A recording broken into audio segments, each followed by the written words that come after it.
allá de eso, el caso viene acompañado de la documentación, grabaciones, y no nos deja de sorprender a pesar de que pasan los años. Y hoy estamos festejando los 25 años con declaraciones oficiales que realmente le dan un giro y una prestancia aún más importante al evento, ante cuestiones que perseguimos y buscamos como definiciones hace ya mucho tiempo, que tiene que ver con qué capacidad tienen estos fenómenos en términos de la seguridad aérea o de las operaciones de tránsito aéreo. Así que, sin lugar a duda, creo que es el más importante de Argentina y de los más importantes en el mundo. Sí, me imagino que Carlos coincide también en el hecho de que existe una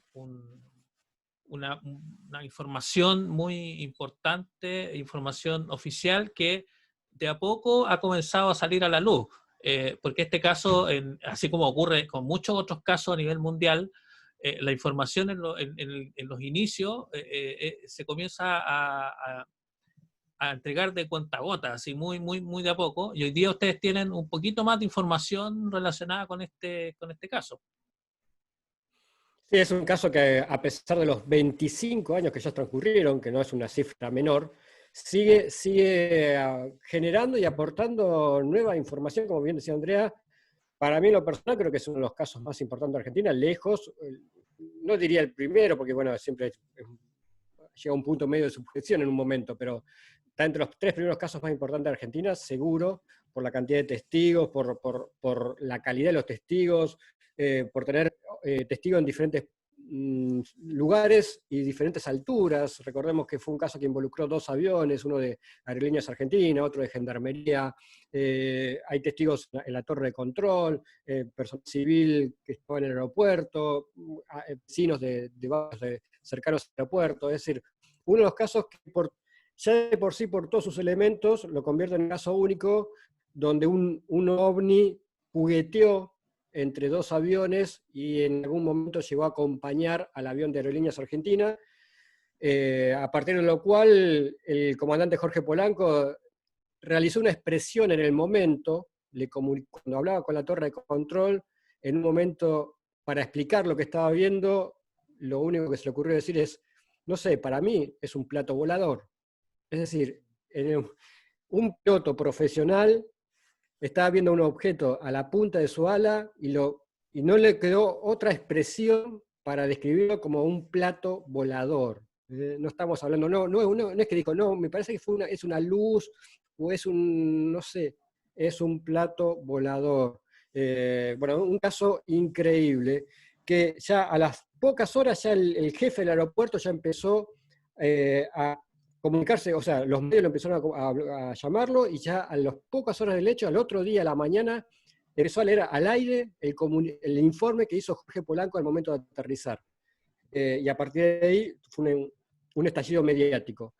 Y bueno, digamos, es un caso donde la investigación también que hay detrás de ese caso también fue increíble. La gente que estuvo investigando el caso, como Juan Pablo Gómez, tuvieron años detrás de este hecho, inclusive pasaron años hasta que consiguieron las cintas de audio de la torre de control. Bueno, un caso increíble que por suerte todavía no está no es cerrado en el sentido de que todavía hay mucha información nueva por descubrir, que no hace más que confirmar que lo que ocurrió aquella noche fue un suceso hasta el día de hoy no explicado, no posible de explicar por causas naturales o artificiales conocidas. Es decir, lo que se vio aquella noche es un ovni. Claro, así es. Y bueno, y cuando se cumplen estos 25 años, en la Comisión de Estudio del Fenómeno OVNI de Argentina saca una versión digital que entrega algo bien interesante, porque a 25 años, dice el caso de Bariloche, ANAC lo calificó como sensible a la defensa. Eso me imagino que es un paso importante, Andrea, en este proceso de investigación y en este trabajo que ustedes están desarrollando para poder conseguir que los organismos oficiales de Argentina comiencen a liberar información vinculada con casos emblemáticos para ustedes. Así es, porque en este transcurrir, ustedes saben que en Argentina tenemos una comisión oficial que investiga, investigaba estos fenómenos y hace 2 años, 2018, saca los informes anuales. Nos encontramos con la resolución, según quien encabeza la comisión, de que estaba resuelto el caso Bariloche, argumentando de que se trataba de un reflector de un boliche bailable, como las discotecas, como decimos aquí en Argentina. Recordemos que Bariloche es un lugar donde hacen sus viajes de egresado los chicos que terminan la secundaria, y por lo tanto está muy colmada de este tipo de locales bailables. Y lo interesante es que con esta resolución que fue publicada y expuesta ante la opinión pública, en estos meses, hace exactamente 20 días atrás, por no decir menos, ante una solicitud de acceso a la información que le hicimos a ANAC, que hoy es el organismo que tiene jurisdicción sobre las operaciones de tránsito aéreo, ante la versión bien fundamentada de que todavía en el archivo del aeropuerto de Bariloche se encuentran alojados las declaraciones de los testigos, tanto del avión de gendarmería como el personal de base, del servicio meteorológico, etc. Y ante esta situación posible, nosotros le solicitamos la desclasificación de ese material. ¿Cuál fue nuestra sorpresa? Que ante esa solicitud nos responden de que efectivamente, como el episodio fue evaluado, y acá es donde me quiero detener, porque ya venimos haciendo varias solicitudes a distintos organismos, y hasta ahora todos nos responden que no tienen nada, y esperábamos realmente que nos dijeran eso, que nos lo dijeron, que no tenían nada, pero nos asombramos cuando desde la Dirección General de Infraestructura y Servicios Aeroportuarios, que es una de las áreas más importantes de ANAC, que es de la Administración Nacional de Aviación Civil, informan a quien nos tenía que contestar, que es la parte de transparencia institucional del organismo, que nos comentaron que al ser el suceso algo que pudiera ser sensible a la defensa aérea, y por la fecha que había acontecido el episodio, que fue en 1925, en esa época la jurisdicción de la operación de tránsito aéreo a nivel operativo y administrativo tenía la Fuerza Aérea, que depende, como actualmente, del Ministerio de Defensa. En esta ocasión ANAC depende del Ministerio de Transporte, por lo cual nos dicen de que la Fuerza Aérea además era el arma de defensa aérea de la nación, que era la autoridad aeronáutica competente, por lo cual no tenían ellos ese registro y que lo deberíamos pedir a la Fuerza Aérea. Es muy interesante porque decíamos, ¿de dónde sacó la Dirección General de Infraestructura y Servicios Aeroportuarios esta definición, digamos? O lo leyeron, o hay alguna instancia que así lo define, pero claramente es un argumento y es una definición que alguien decidió que nos contestaran. Claro. Y acá es donde empieza la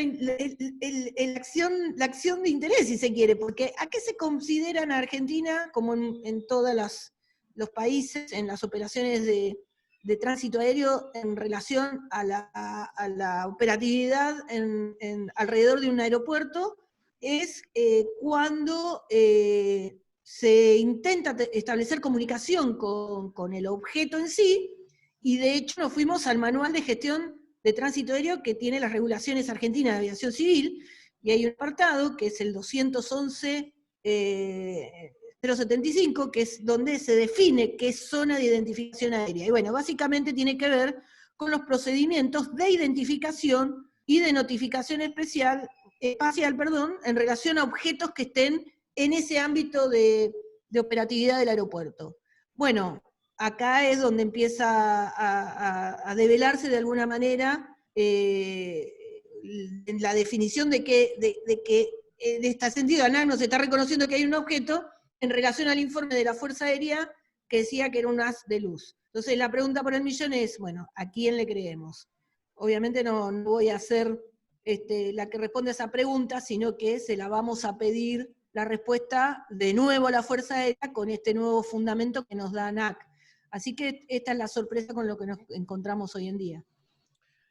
Claro, es un caso, como decía Carlos también, que es un caso que tiene muchas aristas, que tiene mucha información, que tiene testigos que son calificados y esa información que ustedes reciben hoy es muy relevante para dar con una explicación de este caso.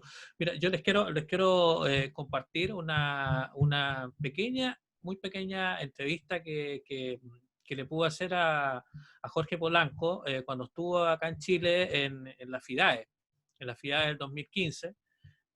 Una pequeña, cortita entrevista, pero quiero compartirla porque creo que es relevante que ustedes la puedan escuchar. Voy a compartirla, es cortito, voy a compartir también el audio para que la podamos escuchar.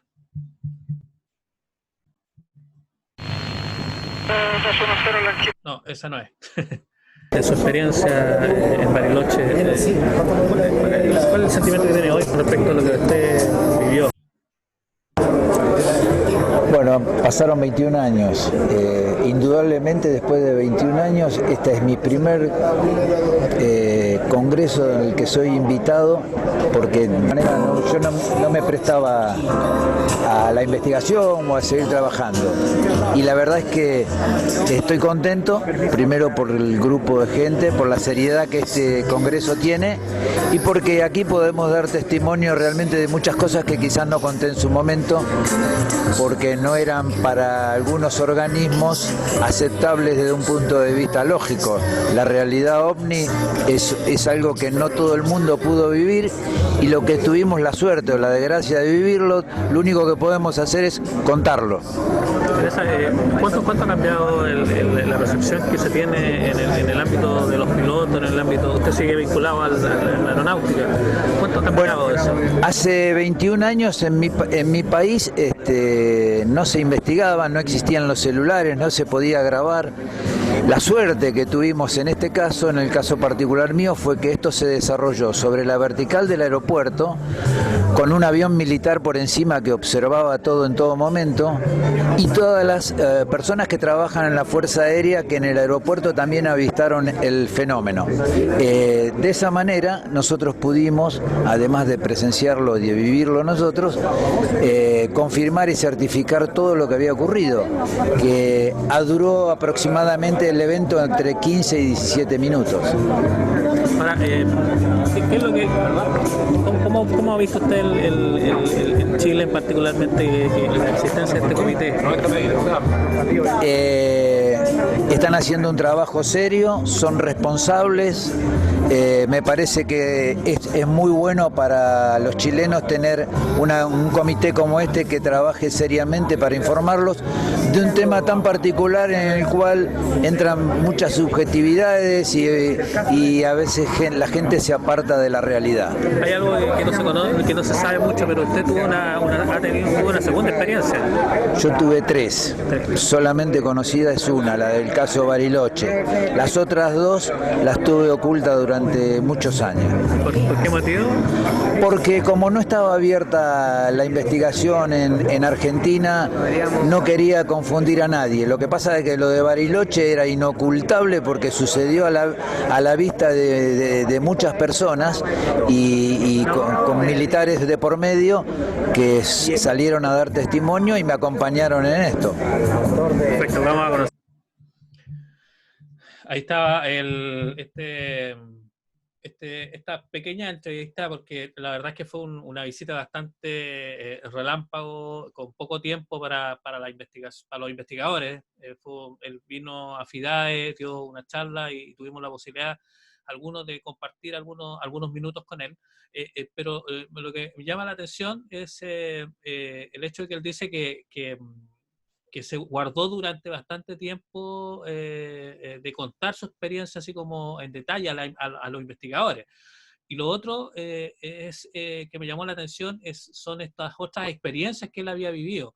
Incluso me llamó mucho más la atención que él dijera que había tenido una experiencia el 6 de febrero de ese año, del mismo año que tiene la experiencia en Bariloche, en un vuelo entre Río de Janeiro y Córdoba.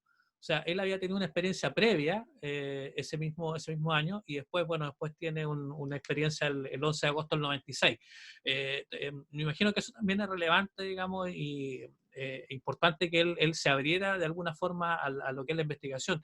Les quería preguntar a ustedes, Carlos, Andrea, ¿cómo ha sido ese trabajo con él? ¿Cómo ha sido él como testigo? ¿Ha estado dispuesto a entregar información a los investigadores? ¿Cómo ha sido ese proceso? Bueno, yo con él desde el mismo año 95 tuve una relación bastante frecuente, fecunda. Durante mucho tiempo él se negó a participar de eventos como para contar sus cosas, pero sí siempre aportó información, digamos. Esas cuestiones, nosotros todos los investigadores enseguida tomamos cuenta de esas dos experiencias que él contó.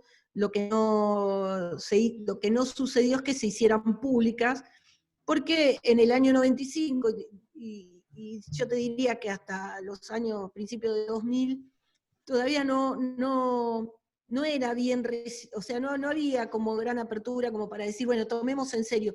Además, vale la pena mencionar que Jorge Polanco, si bien fue apoyado por todos los investigadores que seguimos tratando de buscar más elementos, también fue muy cuestionado, ¿no? Le han dicho muchas cosas y yo creo que él recién empezó a hablar, y esto podría asegurártelo, cuando ya dejó la actividad aeronáutica comercial, cuando se retiró como piloto y empezó a tener otro tipo de actividad más institucional, y ahí es cuando empezó realmente a hablar. De hecho, participó hace 2 años ya, 2018, como exponente, como expositor en el congreso que organizamos en Victoria, Sí. y fue bastante planeado eso durante mucho tiempo, y realmente en lo personal además estoy muy agradecida con él por toda la predisposición. Él además, a mí particularmente me alentó bastante para que haga ese congreso de esa manera,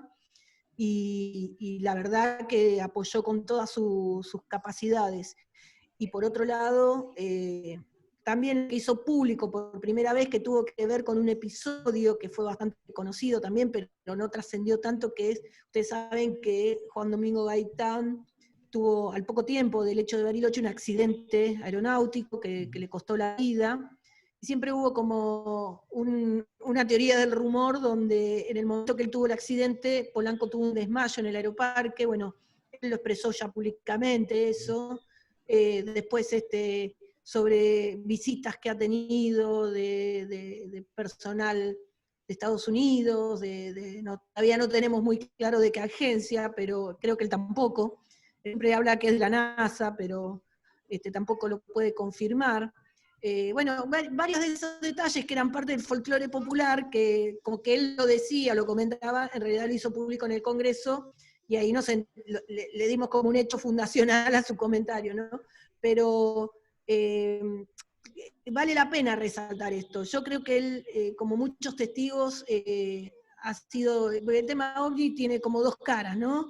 Si contás porque contás, y si no contás porque no contás, y bueno, yo creo que él es también un buen ejemplo de eso. Sí, yo creo, Carlos, también, bueno, quiero saludar antes que sigamos con este análisis que estamos haciendo del caso Bariloche. Quiero saludar a Roy Derich, que está en Santiago. ¿Cómo estás, Roy? Bienvenido.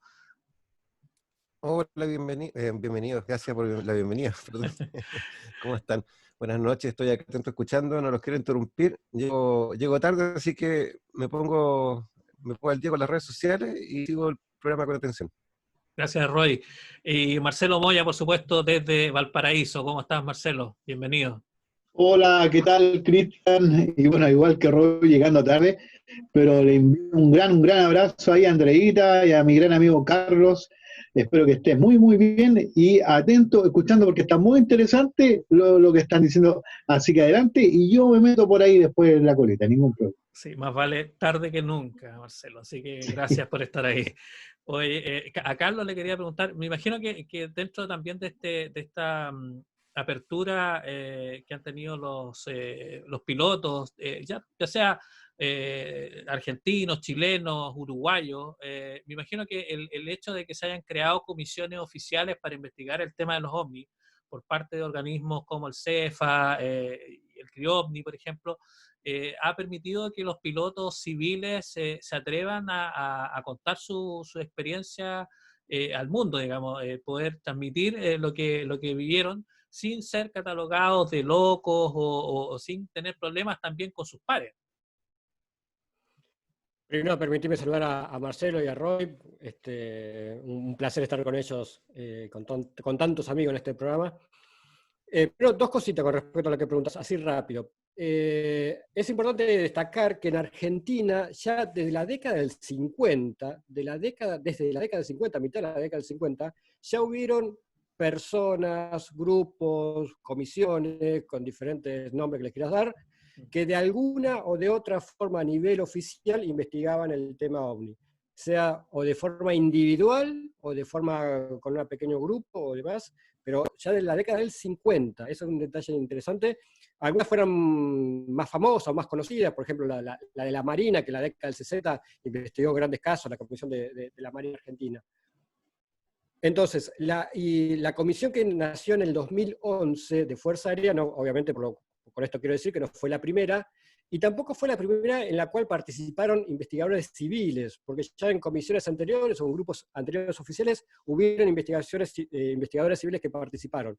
Lo que ocurre es que no se sabía, es decir, los mismos investigadores civiles que estaban participando de alguna comisión anterior, ni nosotros que hablábamos con ellos sabíamos que ellos estaban participando de una comisión oficial o de un grupo oficial del tema OVNI. La Comisión de Fuerza Aérea del 2011 fue la primera comisión que abiertamente mencionó que había investigadores civiles participando en dicha comisión. Eso con respecto al tema de las comisiones. Y por supuesto que creo yo, tal vez a partir del 2011, a partir de la creación de esta comisión, es cuando se puede tomar como un mojón a partir del cual los pilotos civiles pudieron expresar más abiertamente sus experiencias con el tema OVNI, porque ya ahora tenían un lugar oficial donde hacer una denuncia ante un avistamiento de este tipo. Por supuesto que el gran antecedente es el caso Bariloche, porque gracias a la difusión pública que tuvo el caso, y gracias a que Gendarmería permitió que sus pilotos estuvieran en diferentes medios de comunicación nacionales, eso también influyó para que Aerolíneas Argentinas autorizara a Polanco a estar en diferentes medios nacionales. Eso fue algo increíble para la época, digamos, ¿no? Que pilotos de Gendarmería y de Aerolíneas Argentinas hablaran en los principales programas de televisión y radio del país, hablaran abiertamente lo que habían visto. Por lo tanto, todo eso fue un gran antecedente, pero yo creo que recién a partir, como decían, del 2000 y quizás como más puntualmente a partir del 2011, es como que ahora hay cierta contención a nivel oficial para recibir este tipo de denuncias, para hacer este tipo de denuncias por parte de los pilotos civiles. Igual reconozcamos también de que por ahí muchos van a ser un poco reacios a hablar de estos temas tan abiertamente. Pero bueno, yo creo que es un cambio que se está dando de a poco y pero de forma intensa. Sí, bueno, ahí está la fotografía en la que pude sacarme con él ahí el día de la FIDAE, pero además de mostrarle esta fotografía que para mí es súper importante porque para nosotros Jorge Polanco era un personaje que era inalcanzable hasta el 2015 cuando vino a la FIDAE. No sé que ustedes habían tenido la posibilidad de compartir con él y entrevistarlo y conversar, pero nosotros en Chile, por lo menos yo no había tenido la posibilidad, pero quería destacar algo súper importante porque él en su charla en la FIDAE, justamente mostró una participación en un programa, uno de los programas más vistos ahí de Argentina, no me acuerdo cómo se llama, Legrand, Marta Legrand, ¿puede ser? No, almorzando con Mirta Legrand. Con Mirta Legrand, sí. Ese programa él lo muestra y claro, ahí uno llama la atención que él haya estado en ese programa durante tanto tiempo contando la experiencia abiertamente a toda la nación y era bien interesante escucharlo. Y lo otro que él también habló mucho de quienes fueron parte, todos los otros pilotos, tanto que estaban en su avión como los de Gendarmería, que venían, y él le dedica esa charla, digamos, a estas personas que fueron parte, digamos, de esta experiencia. Ahora, quería contarle a Andrea, ¿qué es lo que debiera venir en torno a este caso? ¿Cuál sería el ideal en cuanto a la información que ustedes quieren obtener de estos organismos oficiales con respecto al caso Bariloche? Mira, cuando nosotros estuvimos trabajando, en mi caso, desde una condición de asesora externa de la Comisión de la Fuerza Aérea, en el segundo periodo que estaba a cargo de Comodoro Guillermo Aloy, se dio como autorización para la búsqueda de expediente, y fue en ese periodo que el caso Bariloche se reconstruyó por completo, con la incorporación de nueva documentación que provino del ámbito de Gendarmería, que es la declaración, que será un documento inédito, y que fue aportado por la viuda de Sipusac, por lo cual el expediente está completo, y de hecho lo hicimos público nosotros ahora para la descarga desde la página de Sephora, por lo cual de por sí no hay, en términos documentales no hay nada más que aportar.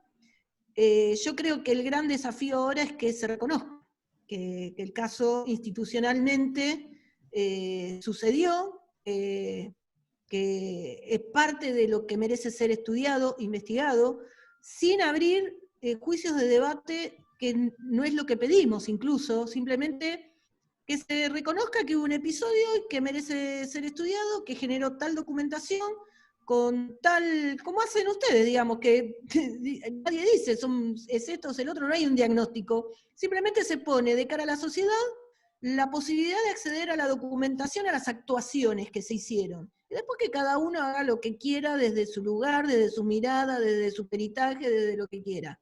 Entonces, que el gran desafío en términos institucionales es el reconocimiento que hubo un episodio, y que oficialmente la gente tenga la posibilidad de ir al organismo correspondiente, el que se designe, para acceder a copia de esa documentación, que es lo que no estamos teniendo acceso hoy, digamos, porque hay una falacia de que todos los fines de año podemos descargar de la página de la Fuerza Aérea informes que lo son, pero que no son el todo. Nosotros en muy poco tiempo vamos a estar haciendo público un caso que llegó a la comisión, que fue investigado, o por lo menos que se obtuvieron los datos de la declaración del piloto, básicamente a mostrar que sí hubo de ese tipo de casos, digamos, y que hoy no nos dan, nos argumentan que no existen, cuando eso no es cierto. Nosotros fuimos protagonistas y testigos de esa información que llegó oficialmente, de gente, pilotos, que han confiado, como dijo Carlos, y esto es muy importante. Digamos, si vos tenés un organismo que está para que tome declaración y abra las puertas para que los pilotos puedan hacer ese aporte, y acá nadie está hablando de que ni es ALF, que viene de Melmoc, ni que es un asteroide, estamos hablando de un evento aeronáutico que merece ser investigado. Porque si no, no se justifica tener una comisión. Claro. Que cada uno haga lo que quiera, porque si vamos a analizar eventos astronómicos, tenemos el servicio meteorológico; si vamos a analizar eventos satelitales, tenemos nuestra agencia espacial, que además hacen estas cosas. Yo llamo hoy a la CONEA, y me dicen todo lo que quiero saber de los satélites. Entonces, veo que es de más tener solo una comisión para hacer informe de puntitos y pajaritos. Este es el tema. Donde nosotros queremos andar es en el reconocimiento institucional. Creo que ese es el desafío que tenemos por delante. Así es. Le quería preguntar a Carlos, bueno, voy a invitar también a Marcelo a que se sume también, y Jaime y Roy, pero quería preguntarle a Carlos, porque acá hay una pregunta, Luis Leighton, que bueno, saluda a todos los amantes del misterio. Buenas noches, dice, ¿hubo confirmación de radar en el caso Bariloche? Y lo otro que quería que nos contaras, Carlos, por este apagón que se produce en el aeropuerto, que también es una cosa, un incidente, digamos, interesante dentro de este caso. No hubo confirmación, porque no había radar, de hecho, en esa época en Bariloche, eso por un lado.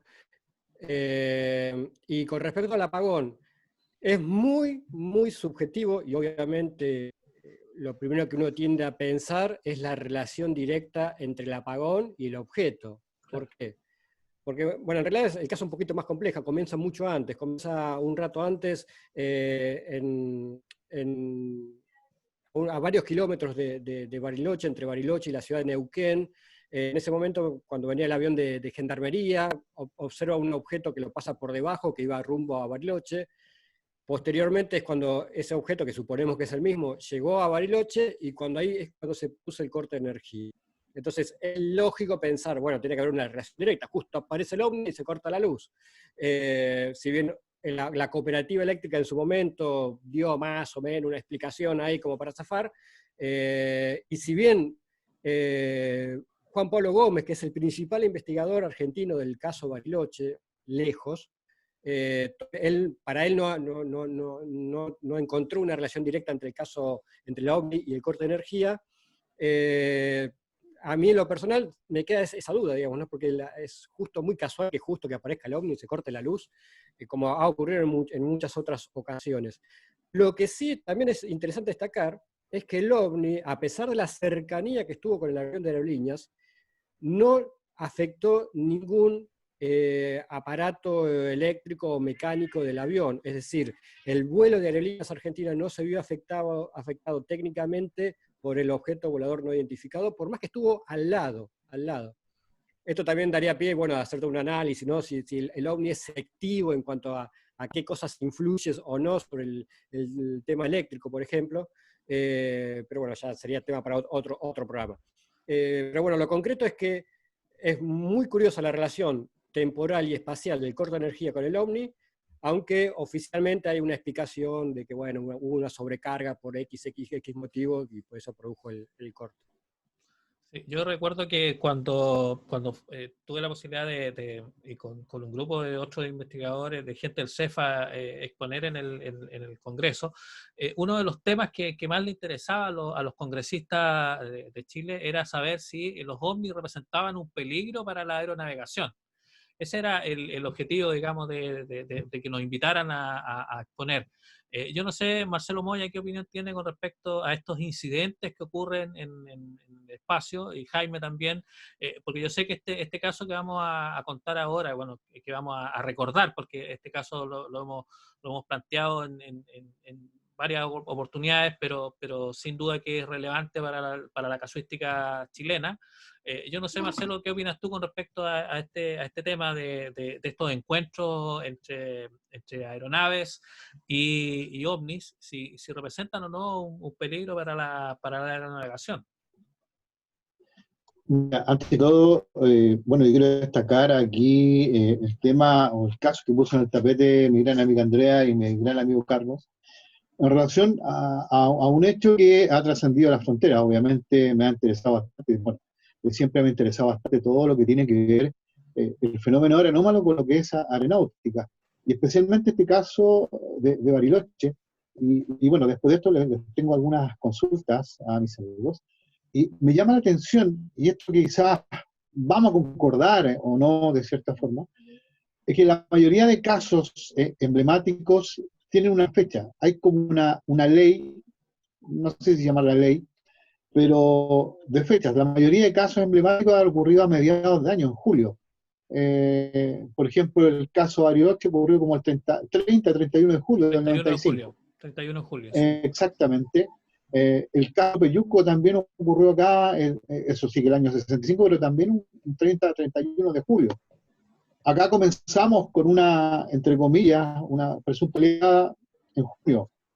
Hasta el día de hoy hemos seguido recibiendo reportes. Parece que el fenómeno se activara a mediados de año. Es como, bueno, y eso tú te puedes dar cuenta cuando haces una recapitulación de ciertos informes. Te das cuenta de que siempre hay un patrón de ley horaria también y de fecha. Eso llama bastante la atención. Yo creo que algunos investigadores también lo han tomado. Yo me recuerdo a Jacques Vallée también, que expuso también algo muy, muy similar. Yo tengo unas consultas, a ver si Andreita o Carlos me las responden. Se habla en algunas informaciones que han sobresalido este caso, se habla sobre los datos de que un avión de gendarmería también tuvo la oportunidad de ver este fenómeno lumínico. Ese es una. Y de esto también me gustaría saber ¿qué se ha sacado? Si hay algún reporte o, mejor dicho, alguna entrevista a los gendarmes. Y lo otro, con esta termino, en el avión de Polanco dice que eran como 30 físicos nucleares.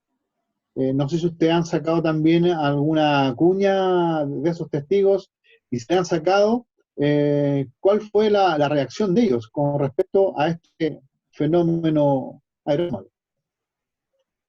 Bueno, sí, todo lo que planteás es correcto. El avión de gendarmería era un vuelo sanitario que venía de Neuquén y después de Bariloche fue a Salta, que comandaba Zipuzac, Rubén Zipuzac y Juan Domingo Gaitán. Se habla de un tercer miembro que estamos todos buscando hace mucho tiempo, que además dicen que tomó una fotografía del objeto. Hay una declaración de Zipuzac antes de morir, que él manifestó incluso que una luminosidad invadió la cabina del avión de gendarmería. Pero bueno, esto sí es parte de la teoría del rumor ya. No es rumor, porque lo dijo Zipuzac en varias entrevistas.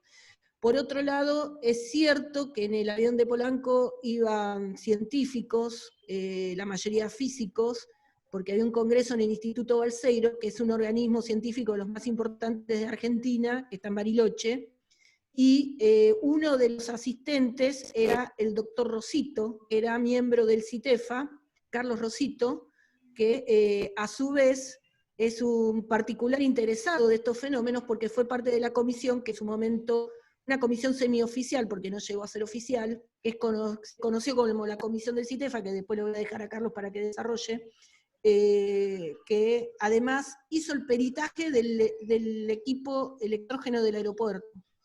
Que todos también estamos buscando, existe un informe que dio como resultado, por boca del mismo Rosito, de que hubo una anomalía manifiesta en el equipo del aeropuerto.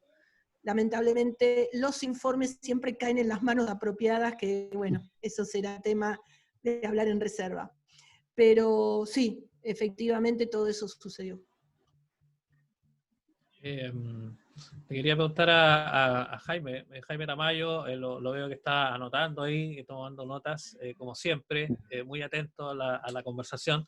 Te quería preguntar por este caso también que ocurre en Chile, pero que también involucra a un vuelo chileno, un vuelo LAN, que ocurre en Puerto Montt, en el aeropuerto Tepual, el 1 de junio del 88, y que de alguna forma también tiene mucho que ver con lo que ocurre con el caso Bariloche.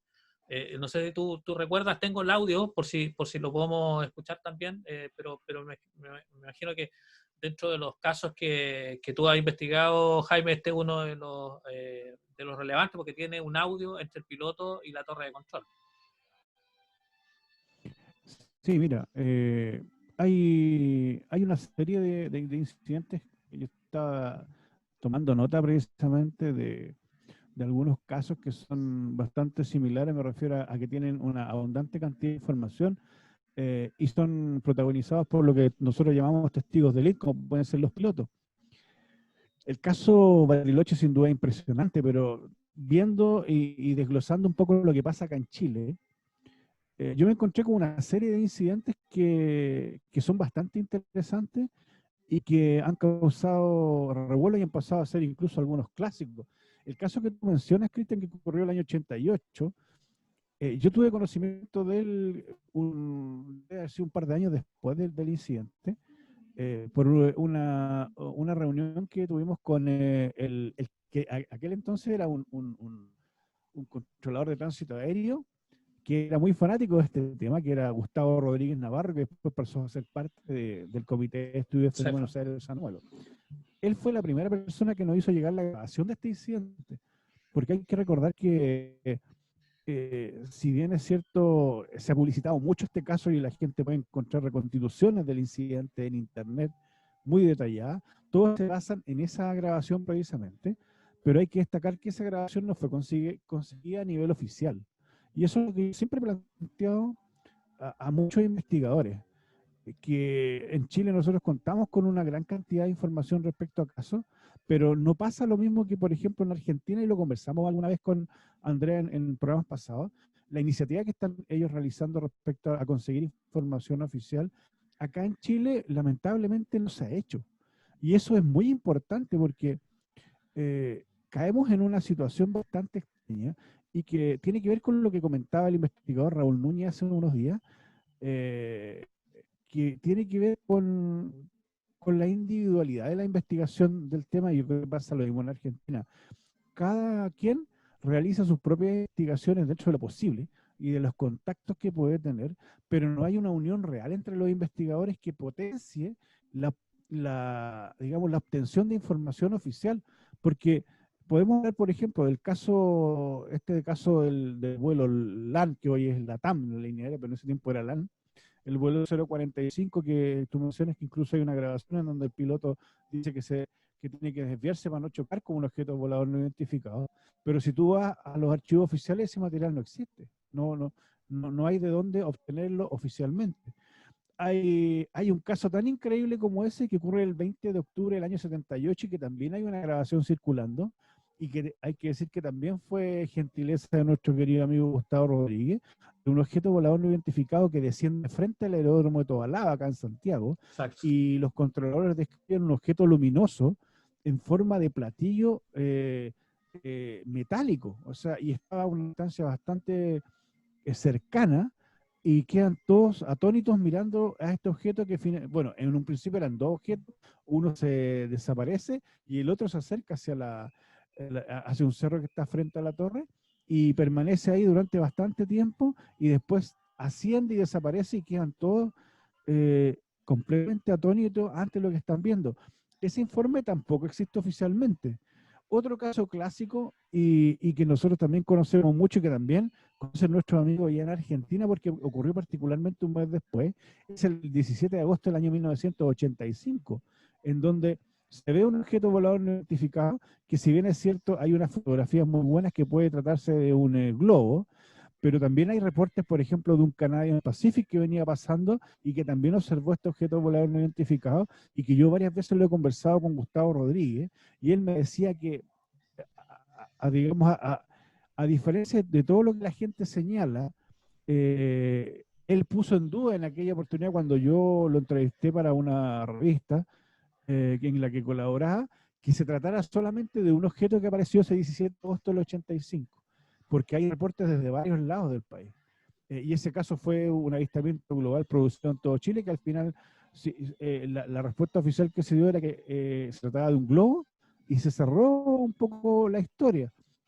Bueno, y tenemos, Cristian, un caso clásico, que es el caso que ocurre el año 65 en junio, y que es un caso hermano con Argentina, y que ocurre en la región de Magallanes, en la Antártida, en donde hay un avistamiento de un objeto volador no identificado que es observado durante el día personal de las bases aéreas que estaban realizando observaciones meteorológicas, un objeto metálico que emitía luces y que se desplazaba, y en un principio se dijo que acá en Chile uno de los testigos, que era, aquí tengo el nombre, era Jan Barrera, este oficial de la base aérea de la Antártida, que había tomado fotografía, luego se desmintió.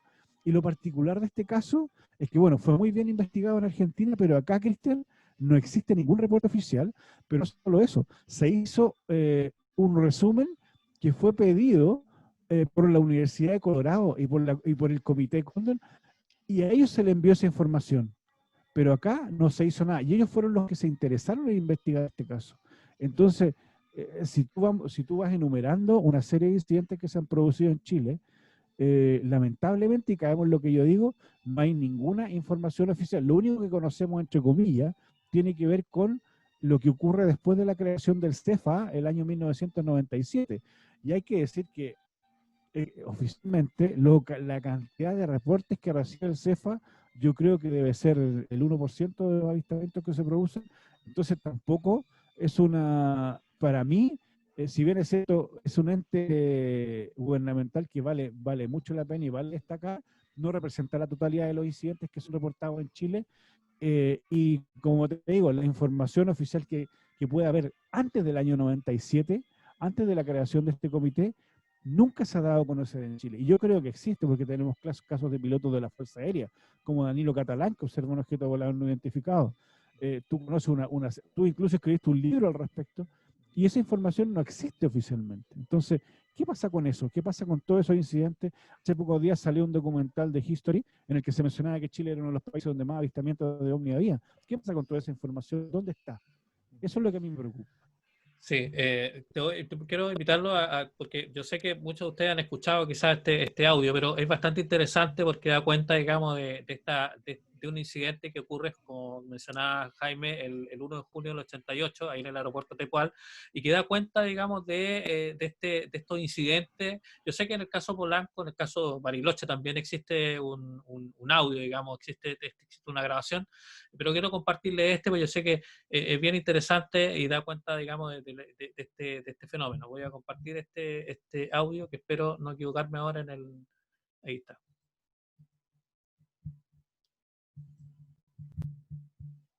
¿Luego eso ahora, no? No. 4-5. Recibido, notifique 30 millas norte. Notificaré.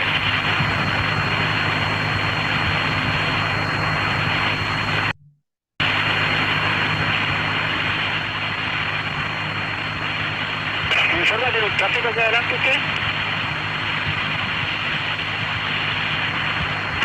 ¿Me confirma dónde? Justo al frente, tengo una avión aquí al frente. No, negativo. Sí, yo tengo un avión, tengo una luz aquí al frente, justo en nuestra trayectoria de vuelo. Ok, a la vista, correcto, a la vista. No tengo tráfico reportado, solamente la Eco-70 saliendo. Tengo la vista, la luz al menos. Tengo un avión al frente, señor. Afirmativo. Sin información de tráfico.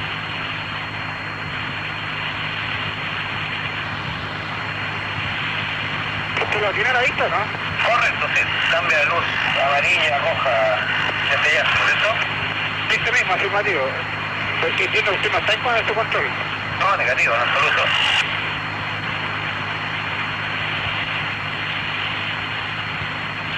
4-5 confirma si lo tiene a la altura o más bajo. Estuvo en un ángulo de trayectoria nuestra, yo tengo que hacerlo el quite. Ok, recibido, a la vista de la torre y está.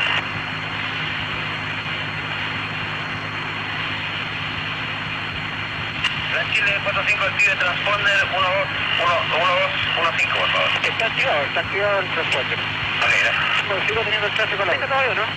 Se está perdiendo y de acuerdo a la no tiene presentación el radar del tráfico. Sí, al momento yo también ya no lo vemos, pero estuvo en ángulo de colisión con nosotros. Correcto, yo tengo...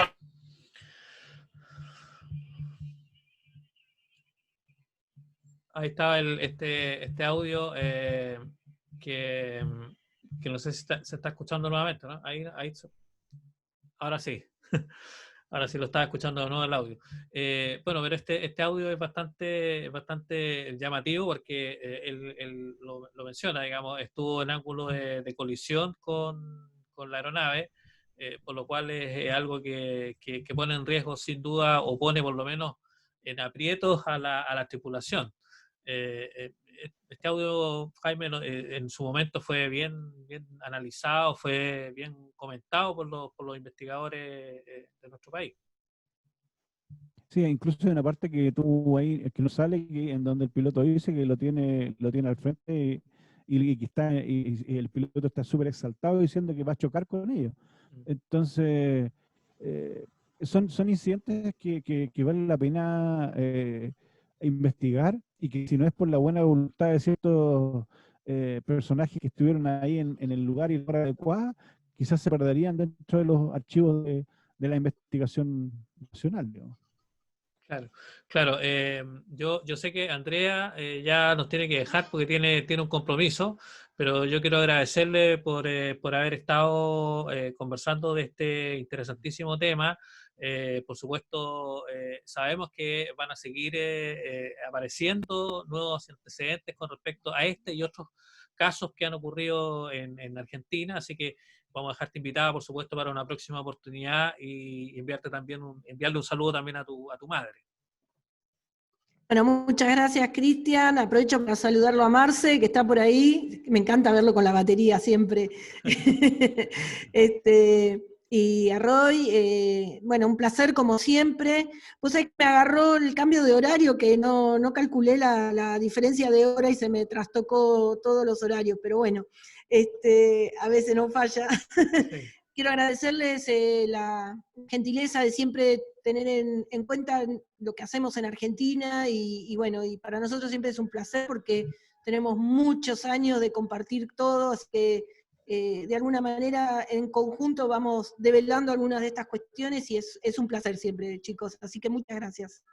Gracias a ti, Andrea, que estés muy bien. Andreita. Chao, chicos. Chao, Bueno, Jaime. nosotros Chao, Charlie. Nos seguimos. vemos en un rato. Sí, Marcelo, Chao, bueno, chao.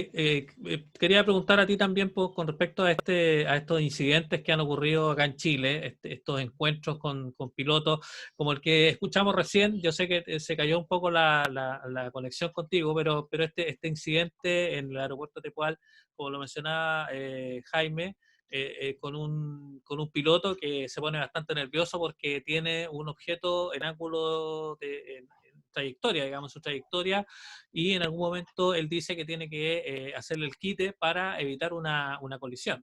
Me imagino que ese tipo de incidentes y que queden además registrados en la torre de control son bastante valiosos. Y para mí, tal cual como yo creo que varios también soportan esta idea de que el fenómeno aeronómalo de cierta forma genera un peligro para la aeronavegación.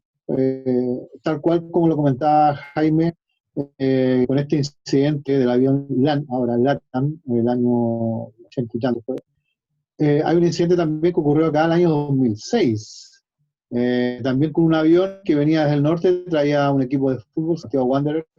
Ahí y está, también, claro, eso fue un vuelo, el LAN 348 que iba Santiago, Antofagasta, Calama.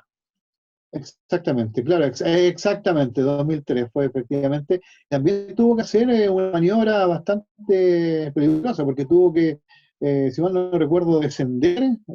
Sí. Ahí está, justamente. Sí, Genial lo que acaba de decir tú, Cristian, hacer ahí con la fotografía. Genial, sí, siempre ese es súper importante porque yo tengo acá el diario y bueno, los mismos, incluso el árbitro Selman, habla justamente de esto que llevan ellos volando algo así como 10 minutos, dicen algo así, o un poco más, y bueno, tienen que hacer un descenso sorpresivo. Eso fue alrededor de las 15:10 y como tú dices, claro, hubo un equipo de Santiago Wander con el árbitro fallecido ya, Selman, sí. y ellos iban a jugar a Calama y tienen esta experiencia. Incluso por ahí tenía lo que dijo LAN, que LAN confirmó, digamos, que había ocurrido este incidente. El gerente de comunicación, el gerente de marketing, no me acuerdo quién de ellos fue, según una versión oficial, y destaca, digamos, que se tiene que hacer este descenso rápido, digamos, por este tráfico que le aparece en la pantalla al piloto. Pero bueno, Selman dice que no descarta que haya sido un ómnibus, que le llamaba la atención de que, claro, con toda la tecnología que tienen los aviones, se encuentren de pronto con un objeto de esto, digamos.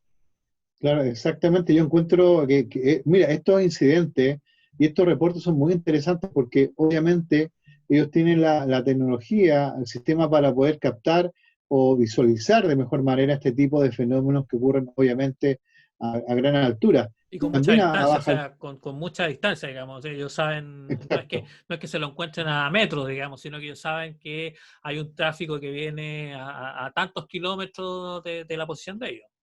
Sí, exactamente. Por eso yo los considero de alta relevancia, como decimos la jerga ufológica, porque de alguna manera tú tienes el testigo directo, tienes como tal cual decía Jaime, el testigo calificado, que también se dice que también calificado no es, porque también están los pilotos propensos a toda una presión. Yo siempre menciono que hay un trabajo muy importante de un profesor ruso, un psicólogo, Konstantin Platonov, que dice que los pilotos están obviamente sometidos a una presión bastante grande, que también se tienen que hacer bastantes exámenes, porque de alguna manera digamos, los movimientos psicomotores también se ven afectados. Entonces, de alguna manera, es una labor bastante, con mucha carga, con mucha carga. Entonces, de alguna manera, claro, cuando te encuentras con estas cosas, claro, bien, pues, digamos, efectivamente que hay un fenómeno aeronómalo, pero también hay ciertas confusiones. Recordemos que está el falso horizonte, donde se cree, digamos, ver objetos que están en el aire, pero están, digamos, sobre tierra. Yo recuerdo, por ejemplo, el caso Libor, que fue bastante difundido, donde se dijo que varios pilotos de cierta aerolínea también vieron luces y se comunicaban con la torre de control y decían que estamos viendo un ovni prácticamente, pero después de una recopilación de algunos datos se llegó a la conclusión de que eran básicamente pesqueros. Sabemos que estas embarcaciones utilizan luces LED bastante potentes de diversos colores, específicamente el blanco, pero también está el color verde, entonces de alguna manera genera, digamos, un halo luminoso que llama bastante la atención. Pero eso no quita, digamos, lo que son estos reportes.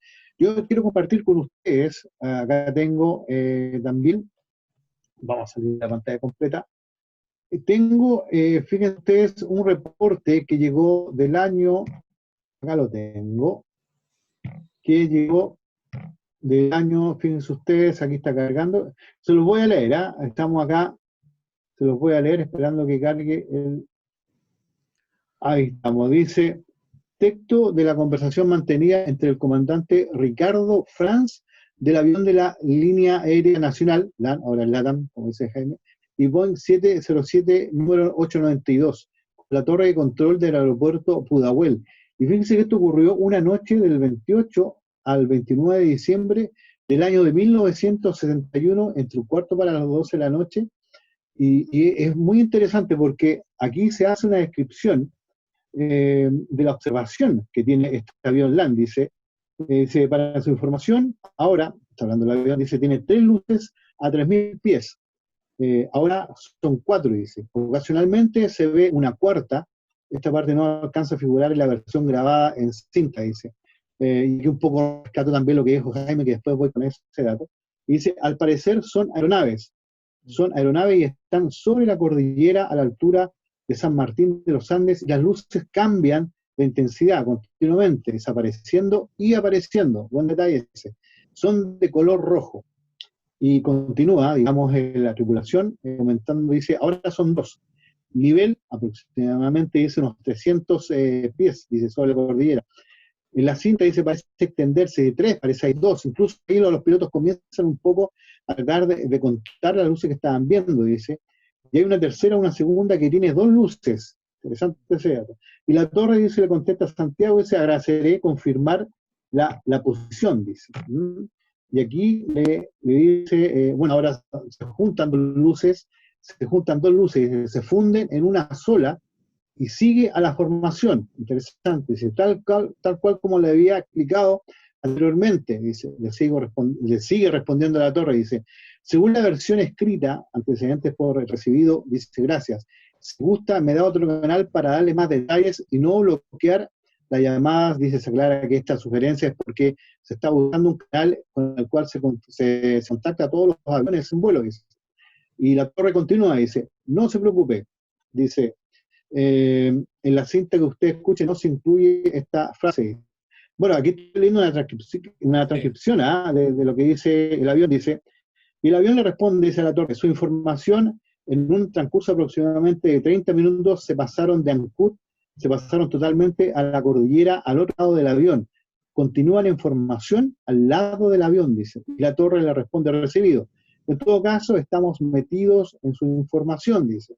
El LAN, aquí le contesta, dice Santiago 892, me confirma si aún tiene luces a la vista, esto sucede a la altura de Chillán, dice, y el avión, dice, continúan, al parecer han disminuido un poco la velocidad y los tenemos prácticamente a la cuadra ahora, no adelante de nosotros si se mantienen 5 a 3 juntas, una pequeña separación y después 2 juntos, más atrás venían otras que se han ido perdiendo, dice, y eran muy débiles, pero parece que se ven o se van, dice ahí, no está muy claro lo que dice el piloto. Y dice, se le pregunta por la distancia del objeto, dice, yo diría aproximadamente, dice el piloto, puede ser 20 millas, pueden ser 20 millas, aunque puede ser mayor la distancia porque el porte, tamaño dice acá, no sabemos, pero en todo caso al parecer son 20 millas, se desplazaron y las vi por primera vez, una sobre Balmazán. En el horizonte creíamos que era una estrella ese. Posteriormente continúa al lado nuestro una sola hasta 20 millas al norte de Ancud, sobre la ciudad de Ancud. Posteriormente se pasaron al lado oeste y han estado volando al lado del avión desde prácticamente desde Puerto Montt, dice, y ocasionalmente se vieron unas muy débiles atrás. Parece que eran 3 más, pero lo único que se ven son 5, dice. Y ahora lentamente al parecer van disminuyendo velocidad y van quedando atrás. Fíjense qué interesante el reporte que, como bien digo, salió por allá el 29 de diciembre del año 71. Incluso parte del piloto ahí dice que esta luz la vieron primero muy bajo, a baja altura, y en un momento cuando el piloto se comunica con la torre de control, esta luz dice que asciende rápidamente y se pone al lado. Y ese detalle, fíjense ustedes, se repite el año 63-64 en el aeropuerto de Chacayuta, 24, claro. donde también, exactamente, donde también se repite el mismo detalle, el mismo patrón de que esa luz se sitúa al lado del avión y después de una maniobra sale disparada y se pierde en el cielo. Yo creo que son situaciones que debemos tener, digamos, bastante, como bien digo, en consideración. Sí. Yo retomo acá lo que dijo Jaime, porque de alguna manera no hay una unión, como así suele suceder en Argentina, para poder emplazar a ciertos organismos oficiales para que entreguen ciertos reportes. Tengo entendido que el año 2017, parece, los hermanos Nilo dieron información al CFAA, y esto también entregaron algunos reportes. Sí. Pero la idea es realizar algo mancomunado, que de alguna manera se dé a entender también y que podamos, digamos, los organismos, entre comillas, civiles, las agrupaciones, poder entender qué pasa sobre los cielos y también poder realizar un ejercicio de discriminación. Sabemos que es muy difícil. Por ahí yo hablaba con mi amigo Rodrigo Bravo, que piloto de ejército, que decía, me preguntaba, pero esos reportes ¿de dónde van? Dijo, lamentablemente solo quedan en la anécdota. Es decir, no hay, digamos, un seguimiento, no hay un proceso de investigación. Ahora, interesante, si se tiene, digamos, algo a nivel radar, lo ideal sería poder realizar un estudio, es decir, yo creo que obviamente deben haber, si yo creo que cualquier país no estaría contento de que pasaran cosas y de cierta forma violaran el espacio aéreo controlado. Pero es interesante, fíjate, de cómo se van gestando todas estas situaciones de fenómenos lumínicos que se comportan, entre comillas, de manera inteligente. Sí, sabes que nos quedan pocos minutos, pero quería compartir este otro caso, que Jaime también lo conoce, porque yo tuve la suerte de publicarlo cuando trabajaba en La Tercera, que es un piloto que es bastante, que era un piloto que era instructor de, no sé si seguirá haciéndolo, pero un instructor de LAN, que también tuvo una experiencia en un vuelo entre Buenos Aires y Santiago, a la altura de un lugar que yo me imagino que es Argentina, que es Villa Reynolds. No sé si Carlos me ayuda con ese, creo que es Villa Reynolds, parece que es por el lado argentino. Sí, por el lado argentino. Disculpame, la base de Villa Reynolds es una base militar muy importante que está justo en el centro de Argentina, digamos, a mitad de distancia entre Buenos Aires y Santiago. Sí, y entonces él dice, él habla de haber visto un disco lunar, dice su color era blanco plateado y estaba rodeado de un anillo más grande de un color negro intenso.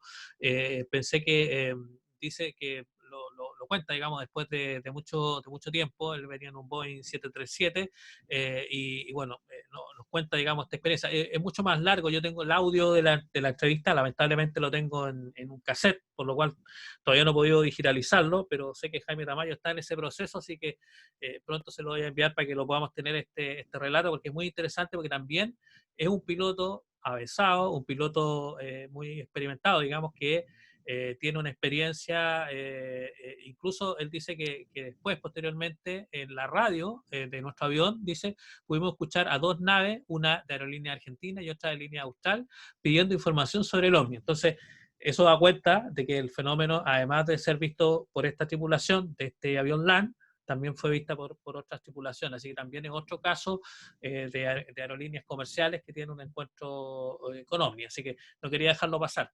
No sé si quería darle paso a Roy para que nos cuente también un poco. ¿Por ahí había algún comentario, Roy, o saludos más que comentarios? Sí, efectivamente, Cristian. Un saludo de Nelson Divelo Escobar, desde mi ciudad, Puerto Tocopilla, segunda región. Varios de nuestros amigos nos acompañan, pero estoy impresionado por la cantidad de personas que han compartido en esta oportunidad el programa, y quería comentar que el alcance ha sido bastante notable. La semana anterior tuvo características virales también, el programa, lo mismo que pasó hoy día. Un comentario como para hacer un pequeño aporte. Yo tengo un amigo que fue piloto en LAN en la época, y un día nos juntamos a tomar un café, me trajo un papelito, me dijo, mira, cuando llegué hoy día a trabajar, me dejaron esto del casillero, que los pilotos ahí en el aeropuerto, por lo menos lo que pasaba en los años 2000, digamos, tienen un casillero. Se nos quedó pegado Roy. Yo quería hacer un comentario al pasar. Roy, siempre que yo los escucho conversar, El tipo de material siempre personalmente, tiene una historia súper increíble. Podríamos hacer un programa respecto a eso. Se quedó pegado Roy. Sí. Cristian, yo quería hacer un comentario respecto a lo que está hablando Marcelo, corto y preciso. Estoy muy de acuerdo con Marcelo, que lamentablemente muchos de estos incidentes, como se lo mencionaba Rodrigo Bravo, quedan como en el anecdotario. Pero, por ejemplo, me estaba acordando de un caso, no lo tengo en la mente completo, seguramente tú lo debes recordar, de un piloto de apellido Montesino de LAN que tuvo un encuentro con un ovni que incluso, o sea, pocos años atrás, nuestro querido amigo periodista de Mega lo logró localizar, hizo la recreación del caso. No sé si tú lo recuerdas, Cristian. ¿Me dejas terminar la frase que era Ya, el piloto? Disculpe. Este manual, este típico material que está en los casilleros, son las cartas de navegación, todas esas cosas. O sea, perdón, y todos los aeropuertos también, las rutas, las formas, todos los procesos están todos documentados. Y me dijo, mira, me encontré con este papelito hoy día, un formulario del CFA. Esa fue la primera vez que empezaron a distribuir los formularios del CFA. Y yo le miré y dije, no puedo creerlo, estoy impresionado. A los pilotos les metieron a todos eso, y es una práctica que no sé si se seguirá haciendo, pero los metieron a partir de un periodo que se estableció eso como un estándar, el año 2004, una cosa así, 2004, 2005. El formulario de reporte de fenómenos aeronómalos. Entonces, al menos llegaba en forma orgánica a una empresa privada, imagínense. O sea, hay una intención de reportarlo. Ahora, lo que me decía él, bueno, que nosotros llenemos esta cuestión, o sea, tiene que haber una nave espacial casi para arriba del aeropuerto, que se lleve uno de los gerentes, y ahí podemos reportarlo. Porque si no, no se ve como gente compleja, porque genera una carga de papelería administrativa, todo este tipo de cosas, que en el fondo nadie tiene ganas de pasar por ese proceso, y que además puede haber consecuencias como, oye, no estarás muy cansado, compadre. Le gana la burocracia el tema. Claro, no estaremos cansados, tendrás que ir a ver al psiquiatra del equipo, ¿cachai? Ese tipo de problemas que quería comentarlo, pero el formulario llega, o sea, hay una intención, no sé si alguien le llenará, pero... Claro. Cristian, yo quería terminar lo que estaba comentando, y era en base a lo siguiente. Espera un segundo, es súper importante. El caso del piloto Montesino, que yo creo que tú lo recuerdas, de la que tuvo en los años 60 un encuentro con objetos voladores no identificados, pasó como anecdotario, pero ese piloto fue entrevistado acá en Chile posteriormente por personal del FBI o de la CIA, yo no lo recuerdo, el mío no lo reconoció. Entonces, es raro que los casos queden como en el anecdotario a nivel oficial nacional, pero sí interesen gobiernos extranjeros y vengan a investigar y hacer entrevistas a nuestros pilotos, y no lo hagan acá en Chile, que debería ser mucho más fácil de realizarlo, digamos. Eso es lo que a mí me parece bastante extraño. Sí, yo sé que este tema da para un segundo programa, porque tenemos muchos casos que tenemos, incluso muchos de ellos, como decía Jaime, que hay audios de las torres de control, pero lamentablemente se nos acabó el tiempo. Pero no quiero dejar pasar esta oportunidad para recordar y contarle a nuestros amigos que nos están sintonizando que el próximo 15 a 16 de agosto se va a realizar el primer encuentro nacional de ufología, que son a 35 años del evento OVNI que lo cambió todo, que se refiere al 17 de agosto del 85, que Jaime lo menciona, y que es una jornada solidaria a beneficio del investigador Luis Altamirano. Luis Altamirano, para nuestros amigos que quizás no lo conocen, es un personaje emblemático dentro de lo que es la ufología. Todos le decíamos que era como un ratón, que es como un ratón de biblioteca, porque él está en la Biblioteca Nacional, uno se lo encontraba todos los días sábados, sagradamente, toda la mañana del día sábado, buscando información relacionada con el fenómeno OVNI, y siempre que uno le pedía un dato, porque nos encontrábamos en diferentes instancias, digamos, de la ufología, uno siempre le pedía un dato y Luis Altamirano siempre lo tenía y sacaba sus papelitos por ahí, lo tenía anotado, pero siempre tenía ese. Así que estamos haciendo esta jornada de beneficio, digamos, que va a ser el 15 y 16 de agosto. Hay que inscribirse esto va a tener un costo que va a ser 1.000 pesos por día, que es algo bastante asequible, y ustedes tienen que inscribirse en encuentroufo2020@gmail.com, encuentroufo2020@gmail.com, para poder participar en esta actividad en la que va a estar Marcelo Moya, va a estar Rodrigo Fuenzalía, va a estar Juan Andrés Alfate, Freddy Alexi, Rodrigo Bravo, voy a estar yo, entre otros investigadores, va a estar Andrea Pérez Simontini también. Así que todos invitados a esta jornada. Y lo otro que les quería contar es que en el marco del aniversario de La Serena, de los 476 años, el próximo jueves 13 va a haber una charla también que voy a dar yo, que se llama OVNIs Testigos de Elite, que va a ser a través de la plataforma Meet, a las 18 horas, y le voy a pedir a Roy que deje el enlace para que la gente se pueda inscribir. Esto es gratuito, pero es el día jueves 13, va a ser online completamente, y vamos a hablar de todos estos casos, vamos a presentar algunos de estos testigos de élite. Así que eso quería contarles para ir cerrando nuestro programa de hoy. Por supuesto, agradecer a todos quienes hacen posible que estemos cada semana, los días jueves acá, a través de Facebook, pero también a través de Radio América, La Voz del Norte. Ahí tienen alta información relacionada con el tema. Vamos a subir algunas nuevas investigaciones relacionadas con el caso Bariloche, América HD, que estamos saliendo acá atrás. Yo me veo en HD para La Serena, Coquimbo, Embrión, que son las gráficas que ustedes ven durante todas nuestras